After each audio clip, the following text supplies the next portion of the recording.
नमस्कार, मैं हूं संजय शर्मा। आप देख रहे हैं 4 PM यूपी। क्या हो रहा है उत्तर प्रदेश में? अमित शाह एक के बाद एक योगी आदित्यनाथ तो किनारे करने के लिए इनकम टैक्स और ईडी के छापे पड़ रहे हैं। गोरखपुर से लेकर लखनऊ तक छापे डाले जा रहे हैं और योगी आदित्यनाथ भी धनंजय सिंह को बचाने में जुट गए हैं। ये सारा खेल क्यों है? क्या योगी को डर है कि अगर दिल्ली उनको छूता है, दिल्ली उनको हटाने की कोशिश करता है, तो धनंजय सिंह एक बड़े विधायकों के वर्ग को तोड़ सकते हैं, जैसे उन्होंने मायावती के लिए किया गया था? तो इसके लिए क्या नशे के कारोबार करने वाले, नशे के कफ सिरप करने वालों को बख्शा जाएगा? क्या कारण है कि जो बर्खास्त सिपाही करोड़ों रुपए की बिल्डिंग धनंजय सिंह के घर के सामने बनाया है, वहां बुलडोजर नहीं जा रहा? क्या कारण है कि धनंजय सिंह के घर के पते पर सिपाही का वोटर आईडी कार्ड बनाए, लेकिन धनंजय सिंह को छूने की हिम्मत पुलिस नहीं कर रही? क्या धनंजय सिंह अमित शाह और योगी के बीच एक फुटबॉल का मैदान बन गए हैं? और कुछ घंटों बाद जब अमेरिका में कोई फाइल खुलेंगी, तो क्या मोदी सरकार के मंत्रियों की अश्लील तस्वीरें आएंगी? आए या ना आए, लेकिन ये चर्चा क्यों हो रही है, इस बात पर हमने अभय दुबे जी से बातचीत की है। आपको लेकर चलते हैं अभय दुबे के संग। रोचक बातचीत है, चैनल को सब्सक्राइब करिए, ज्वाइन करिए। चलते हैं अभय दुबे के पास। 4 PM न्यूज नेटवर्क में आपका स्वागत है अभय दुबे जी। एक घंटे से सोच रहा था, गोवा में हूँ, ये पीछे म्यूजिक आ रहा है, ये पार्टी बंद हो जाए तो मैं आपसे बातचीत शुरू करूं, लेकिन पार्टी बंद नहीं हो रही। तो मैं इसके बीच में शुरुआत कर रहा हूं। संसद में भारतीय जनता पार्टी के सांसद एक बड़े गंभीर मुद्दा के चर्चा के बीच में अजय भट्ट जी कह रहे हैं कि लड़की की शादी नहीं हो रही हो, घर में कलेश हो, पति पत्नी में बन रही हो, गाय दूध ना दे रही हो, जय श्री राम कह दीजिए। उत्तर प्रदेश के ऊर्जा मंत्री कह रहे हैं बिजली नहीं आ रही हो, जय श्री राम कह दीजिए। इन मानसिक दिवालिया लोगों के लिए पूरी दुनिया हंस रही है। क्या ये पागल हो गए? क्या हो गया है इनको? मतलब भगवान के नाम को ये ऐसे ब्रांडिंग कर रहे हैं जैसे बाबा रामदेव ने भी, पतंजलि की भी ब्रांडिंग नहीं की होगी ऐसे। क्या कहा जाए इन लोगों के बारे में? क्या हो गया? आपने खुद ही कह दिया कि पागल हो गए हैं। दरअसल पागल नहीं हो गए हैं संजय जी। संजय जी, ये लोग जनता को एक अफ़ीम चटाना चाहते हैं। देखिए, धर्म और आध्यात्म भारतीय परंपरा के अनिवार्य अंग हैं और किसी भी भारतीय के जीवन में धर्म और आध्यात्म स्वाभाविक रूप से, नैसर्गिक रूप से उसका हिस्सा होता है। उसको उससे अलग नहीं किया जा सकता। यही भारत की विशेषता है। दूसरे देशों का अपना मजहब है, उसका भी अपना एक स्पिरिचुअलिटी होती है, उसका भी अपना अध्यात्म होता है। लोग अपने उस अध्यात्म में रमे हुए होते हैं। लेकिन सारी दुनिया में जब आधुनिकता आई तो उसने एक तरह का निर्देश दिया कि राज्य को धर्म से अलग रहना चाहिए, राज्य को मजहब से अलग रहना चाहिए, संप्रदाय से अलग रहना चाहिए और उस प्रक्रिया में लोगों को भगवान के साथ में, अपने ईश्वर के साथ में, अपने देवता के साथ में अपना तादात्म्य बनाने का अधिकार होना चाहिए। वो अपने निजी तौर पे कुछ भी करे, पूजा करे, कुछ भी करे। लेकिन जब आप उसको संसद में ले आते हैं, जब आप उसको गवर्नेंस में ले आते हैं, जब आप उसको पार्टी पॉलिटिक्स में ले आते हैं, उस वक़्त आप दरअसल धर्म का भी मज़ाक बनाते हैं, ईश्वर को भी नाराज़ करते हैं, देवताओं को भी अप्रसन्न कर देते हैं। और उसमें आपकी एक दिन जाके बहुत बुरी हालत होती है। कुछ दिनों तक लगता रहता है कि आपकी गोटी लाल हो रही है। चूँकि गवर्नेंस के मामले में आपका डेफ़िसिट है। देखिए, ये सरकार बहुत बड़े गवर्नेंस डेफ़िसिट की शिकार है। गवर्नेंस डेफ़िसिट का क्या मतलब हुआ? मतलब ये हुआ कि जितना सरकार को सुशासन देना चाहिए था, सरकार उससे काफ़ी कम सुशासन दे रही है। वायदे, ज़रूरत और जो दिया जा रहा है, उसके बीच में बहुत बड़ा अंतर है। यही अंतर डेफ़िसिट है। यानी गवर्नेंस का टोटा है, घाटा है, सुशासन का टोटा है। भारतीय जनता पार्टी की सरकार, नरेंद्र मोदी की सरकार इस टोटे की बहुत ज़बरदस्त रूप से शिकार है। अगर आप आंकड़ों के ऊपर ध्यान दें और आप पाएँगे कि इस सरकार ने दरअसल जनता को कुछ भी नहीं दिया है और उसकी भरपाई करने के हथकंडे सोचती रहती है। चूँकि उसको दिया नहीं है, क्यों गवर्नेंस का डेफ़िसिट है, तो उसकी भरपाई करने के हथकंडों पे हमेशा विचार करती रहती है। पहला हथकंडा क्या था? कि लोगों को हम लाभार्थी बनाएँगे, ये उसी पहला हथकंडा था। दूसरा हथकंडा क्या है? दूसरा हथकंडा ये है कि लोगों को ऐसे-ऐसे वायदे थमाए जाएँगे बड़े-बड़े, जिन पे लोग सोचते रहें कि ये अब पूरा होगा, नहीं होगा, चाहे वो लोगों के खातों में 15 लाख रुपए आने का हो, चाहे 2 करोड़ रोज़गार देने का सवाल हो। ये शुरू से ही जिनको आप खुद ही वो कहने लगे हैं, जुमले हैं, इस तरह के वायदे जो हैं वो थमाए जाते हैं। ये दूसरा हथकंडा है ताकि आप डेफ़िसिट को दबा सकें। और तीसरा हथकंडा ये है कि लोगों को लगातार आप आस्था के नाम पर आस्था के नाम पर बहलाएँ। ये सब जो सदन के पटल पे बातें की जा रही हैं, सदन के बाहर भी इस तरह की बातें ये लोग बोलते हैं, ये वही है और ये प्रक्रिया लगातार इनकी जारी है। देखिए, मेरा ख्याल से भारतीय लोकतंत्र ये प्रतीक्षा कर रहा है कि कब वो इन लोगों से निपटेगा। वो घड़ी अभी नहीं आई है। ऐसा लगा था कि 2024 में वो घड़ी आ गई और ये लोग चुनाव हारते-हारते बचे, लेकिन बहुत तिकड़मी हैं, बड़े भारी प्रबंधक हैं, हर चीज़ को मैनेज करना जानते हैं। इसलिए किसी तरीके से उन्होंने अपने आप को पूरी पराजय से बचा लिया। गठजोड़ सरकार बनाए बैठे हुए हैं और जो गठजोड़ जो गठजोड़ के घटक दल हैं, उन घटक दलों को वो पूरी तरीके से कैप्चर कर लिया है।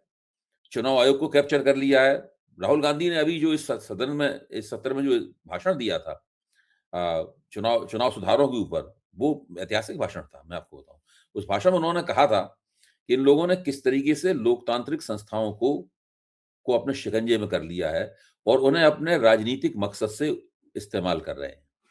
इस तरीके से लोकतंत्र का भी टोटा हो गया, डेमोक्रेसी का डेफिसिट भी है, स्वाभाविक है, तो गवर्नेंस का भी डेफिसिट होगा और नैतिकता का डेफिसिट तो कहना जरूरी, मैं कहूंगा नैतिकता 100% अनुपस्थित है। डेफिसिट तब होता है जब कुछ परसेंटेज मौजूद हो, तब डेफिसिट कहते हैं, घाटा तब कहते हैं। जो चीज 100% अनुपस्थित हो, उसमें तो कोश ही पूरा खाली है, नैतिकता का खाना पूरी तरीके से खाली है। इस तरीके से ये लोग अपनी राजनीति कर रहे हैं।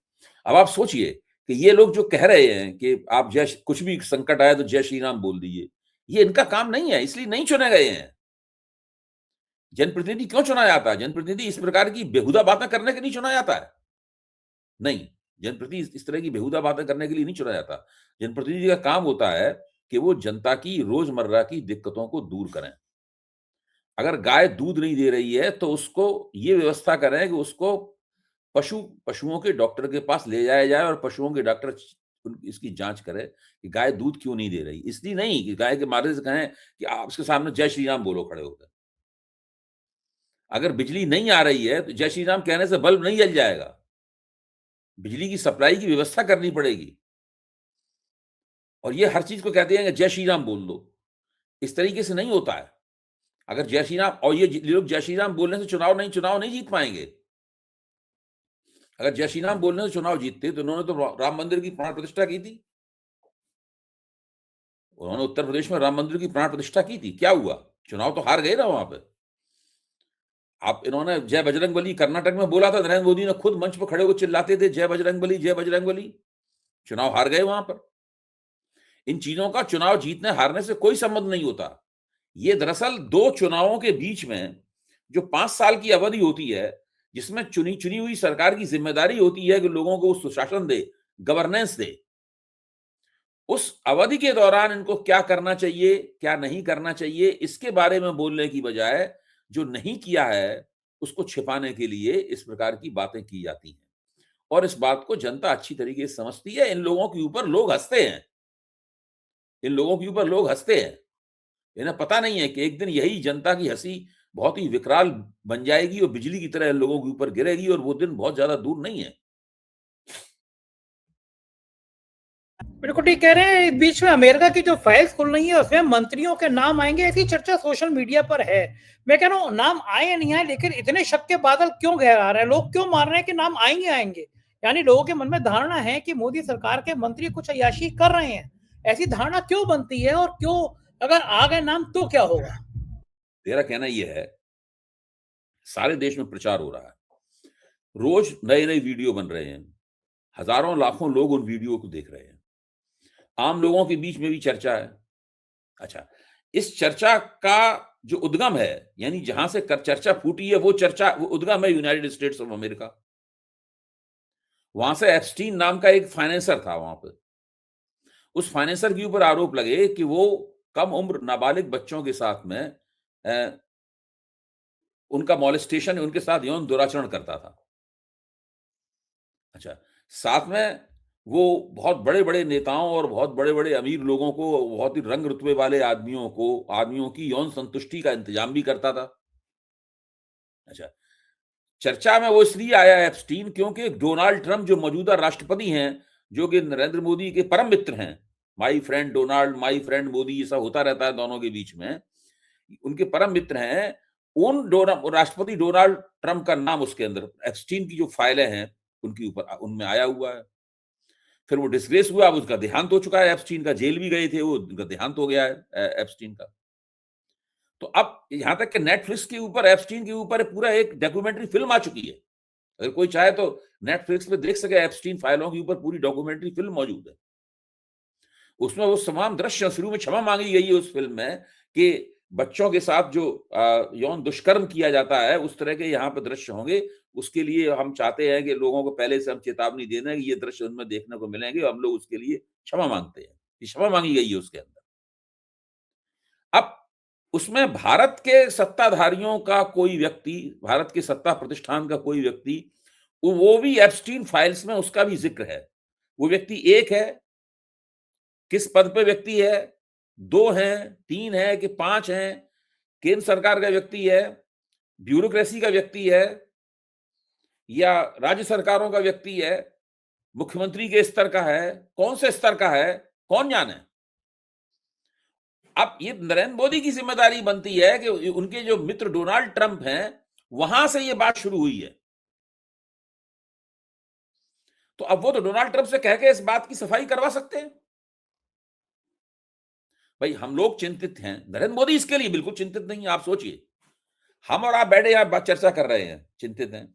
नरेंद्र मोदी में तो कोई चिंता दिखाई नहीं पड़ रही। भाई उनको चाहिए कि वो अपने मित्र डोनाल्ड ट्रंप से कहें कि भाई बड़ी बेइज्जती हो रही है, लगातार सोशल मीडिया के ऊपर अफवाहों का दौर चल रहा है, लोग तरह तरह की कयासबाजी कर रहे हैं, अटकलें लगाई जा रही हैं, हमारी सरकार के एक आध मंत्री का तो नाम भी लिया जा रहा है।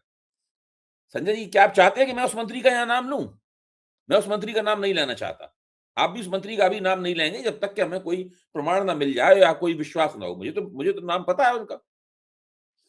तो ऐसी स्थिति में ये मोदी जी को चाहिए कि डोनाल्ड ट्रंप को फोन करें और उसने कहें कि मेरे परम मित्र डोनाल्ड, मुझे इस चक्कर से निकालो और अपनी तरफ से एक सफाई वाला बयान दिलवा दो कि इसमें भारत के किसी भी भारतीय सत्ता प्रतिष्ठान के, भारतीय जनता पार्टी के या सरकार के किसी भी नेता का नाम इसके अंदर नहीं है। क्योंकि अगर मोदी जी की सरकार के किसी भी व्यक्ति का नाम उसके अंदर आ गया तो मोदी जी की सरकार तो नहीं गिरेगी, लेकिन बदनामी बहुत ज्यादा होगी, बहुत बदनामी होगी। तो ये सब चल रहा है। चूंकि गोदी मीडिया फंसा हुआ है उनके साथ, मोदी जी के साथ साठगांठ में है गोदी मीडिया। अगर गोदी मीडिया साठगांठ में नहीं होता तो जो बातें सोशल मीडिया पर कही जा रही हैं वो आम चैनलों पर बातें कही जाती।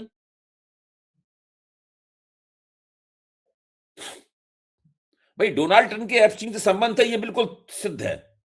तस्वीरें आ चुकी हैं, मैंने खुद देखी ये तस्वीर, आपने भी देखी होगी तस्वीर, अखबारों में छप चुकी है। देखने के लिए कोई बड़ी भारी कलाबाजी नहीं खानी है। ये तो बिल्कुल सिद्ध है अपने आप में, उनकी तस्वीर है उनके साथ, एप्स्टीन के साथ वो फंसे हुए थे। और डोनाल्ड ट्रंप निर्लज किस्म के आदमी है, मोदी जी के मित्र है, तो मोदी जी के कुछ सद्गुण उनके अंदर होंगे ही।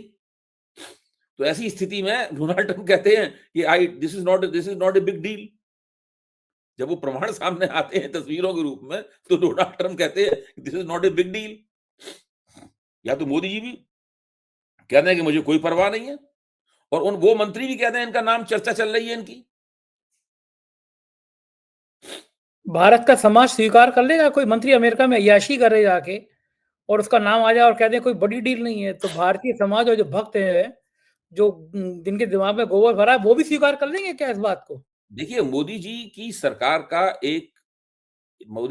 की एक खास बात है, अच्छी बात नहीं है ये, लेकिन एक खास बात है जो आज से पहले किसी भी सरकार के पास नहीं थी। इसकी चमड़ी सबसे ज्यादा मोटी है। मोदी जी की सरकार की चमड़ी सबसे ज्यादा मोटी है। आरोपों का उनके ऊपर असर नहीं होता।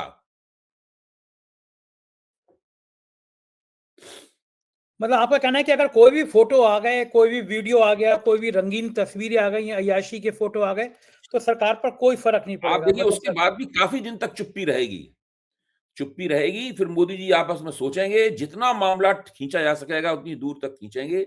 जब बिल्कुल आखिर में मामला पता चलेगा, आकलन लगा लेंगे, सर्वे करवा लेंगे कि बहुत नुकसान होने वाला है, सफाया हो जाएगा अगर कुछ नहीं किया, तब फिर उस मंत्री को निकालेंगे।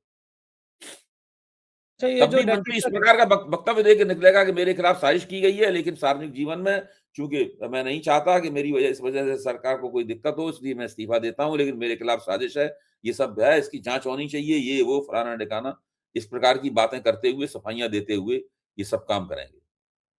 अच्छा, नितिन गडकरी, वसुंधरा हो राजे, सकता है वो ये शिवराज सिंह डायलॉग भी बोले कि मेरी तपस्या में कोई कमी रह गई थी।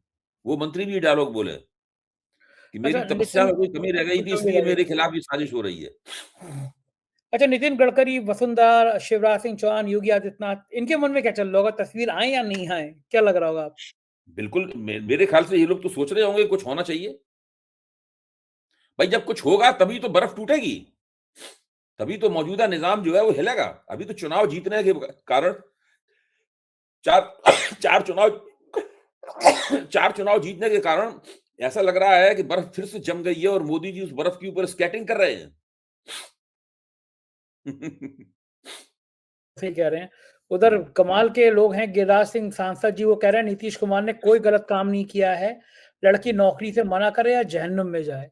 जिस लड़की का हिजाब नीतीश कुमार ने हटाया था, उसके पक्ष में गिरिराज सिंह सांसद है बीजेपी का, उनका बयान आया है। लड़की ने मना कर दिया, पकड़ो अपनी नौकरी, मुझे नौकरी नहीं करनी है। कैसे बेशर्म सांसद हैं कि इस तरह का बयान दे रहे हैं, लड़की नौकरी करे या जहन्नुम में जाए। इसलिए बयान दे रहे हैं क्योंकि लड़की मुसलमान है। कुछ भी कह सकते हो लड़की के लिए। कुछ बिल्कुल। गोदी मीडिया के चैनल कह रहे हैं, एंकर कह रहे हैं कि कोई फर्क ही नहीं पड़ रहा, क्यों क्यों हिजाब पहन रही हो। अब इनसे पूछो, राजस्थान में जाके औरतें घूंघट घूंघट कर रही होती हैं।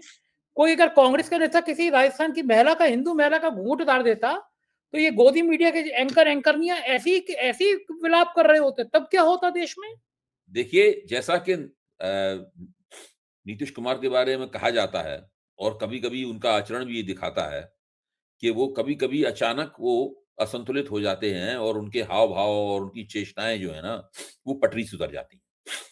ये एक समस्या है। ये मुझे वास्तव में ताज्जुब है कि इतनी लंबी बिहार की चुनाव मुहिम, 2 चरणों में चुनाव हुआ, उसमें एक बार भी नीतीश कुमार ने इस प्रकार की हरकत नहीं की। एक बार भी। लगातार चुनाव मुहिम में सक्रिय रहे, वो कारों से उन्होंने बहुत यात्राएँ की और अपने समर्थन अपने उम्मीदवारों की निर्वाचन क्षेत्रों में भी गए, अपने घटक दलों की उनमें भी गए। नीतीश कुमार ने बहुत मेहनत की है उम्र को और स्वास्थ्य को देखते हुए। एक बार भी ऐसी कोई खबर नहीं आई कि नीतीश कुमार पटरी से उतर जाने वाली हरकतें कर रहे हो। लेकिन चुनावी मुहिम शुरू होने से पहले बार-बार कर रहे थे इस तरह की हरकतें।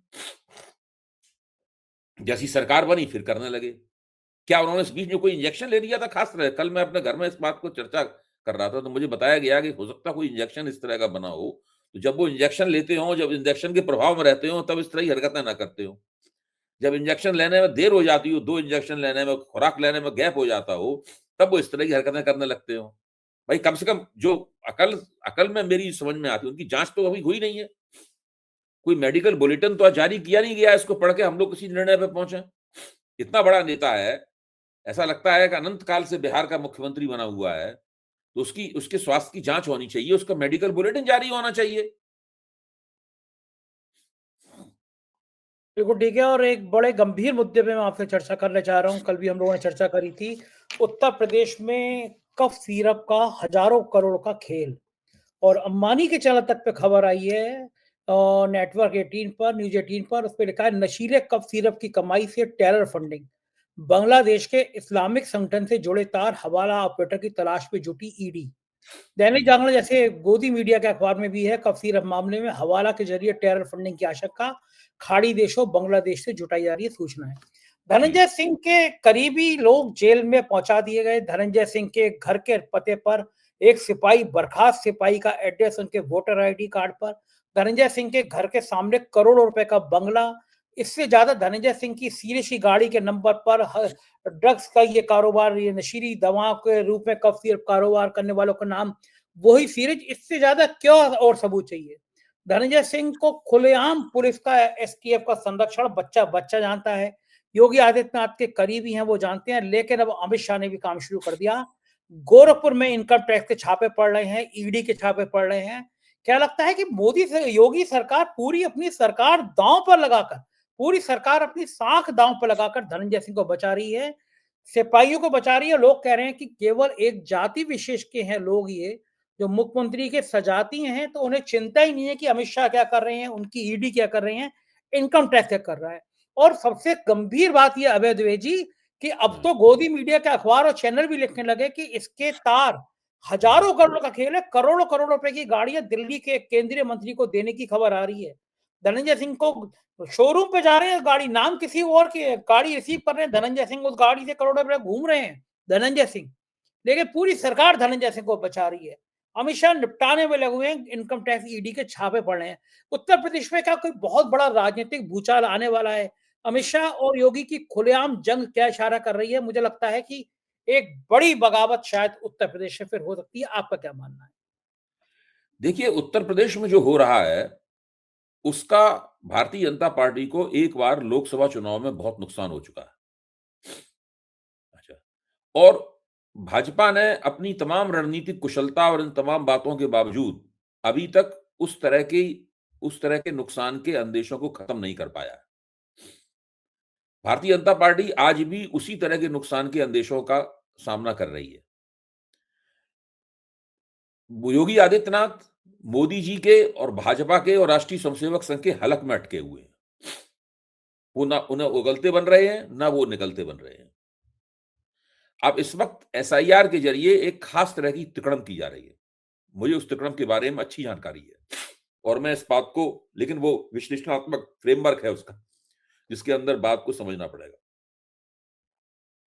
स्थिति यह है कि चुनाव आयोग से साठगांठ करके ये लोग चाहते हैं कि सरकार भी बन जाए उत्तर प्रदेश में और सीटें केवल इतनी नपी तुली आए कि कहा जा सके कि योगी जी का कोई प्रभाव नहीं है। योगी जी की वजह से जो हमें सीटें मिलनी चाहिए थी, जो प्रभाव था वो नहीं हुआ है, उनको हटा दिया जाए। ये पूरा दांव खेला जा रहा है। चुनाव नहीं हारना चाहते किसी कीमत पे। उत्तर प्रदेश का चुनाव हारना तो बहुत घातक हो जाएगा उनके लिए। चुनाव जीतना चाहते हैं और योगी जी से भी हाथ धोना चाहते हैं। इसके लिए सब कुछ किया जा रहा है और योगी जी बहुत जिद्दी किस्म के आदमी हैं, आप जानते ही हैं। फंड्स उन्हें भी चाहिए। उन्हें भी तो उत्तर प्रदेश का चुनाव तो घोषित रूप से उनके नेतृत्व में लड़ा जाएगा, या तो चुनाव से पहले उन्हें हटा दिया जाएगा। ये तो हो नहीं सकता वो मुख्यमंत्री बने रहे और उनके नेतृत्व में चुनाव लड़े।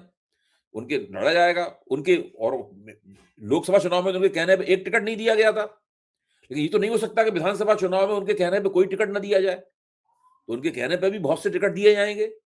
कम से कम अपने लोगों को जिताने के लिए पैसे भी उन्हें खर्च करने पड़ेंगे। आज की स्थिति यह है कि योगी जी के पक्ष में राजपूतों को छोड़ के कोई और विधायक नहीं है। केवल उत्तर प्रदेश के जो राजपूत विधायक हैं और कुछ एक दो लोग जो स्वतंत्र देव सिंह के जरिए उनके साथ जुड़े हुए हों, कुर्मी समाज के या कुछ और, उनको छोड़ के योगी जी के साथ कोई नहीं है। योगी जी विधायकों के बीच में पूरी तरीके से अल्पमत में है। लेकिन योगी जी नहीं चाहते हैं कि जब चुनाव में भारतीय जनता पार्टी जीते तो उस वक्त जो नया विधायक दल बने, उस विधायक दल के अंदर वो अल्पमत में हो, क्योंकि हो सकता है कि योगी जी को उस विधायक दल में आला कमान के उम्मीदवार से उसका मुकाबला करना पड़े। इसके लिए वो पूरी तरीके से पेशबंदी कर रहे हैं।